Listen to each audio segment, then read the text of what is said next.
Welcome to KTV news Telugu. నా పేరు స్మరత. తిరుపతి జిల్లా తడ మండలం కదలూరు సమీపంలో జాతీయ రహదారిపై చెన్నై నుండి నెల్లూరు వైపు కందులు తీసుకువెళ్తున్న లారీ బోల్తా పడింది.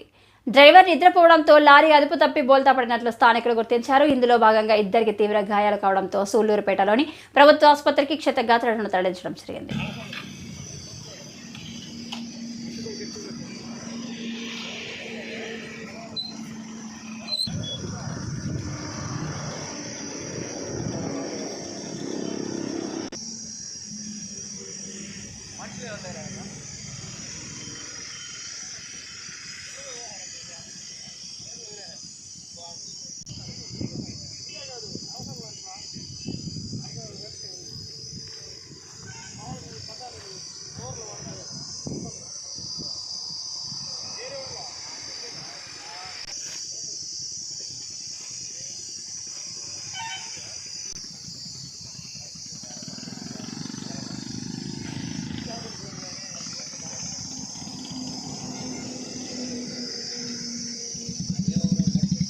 ఏమన్నా సిమెంట్ లోటు రాత్రి సిమెంట్ లోటు ఏందన్నా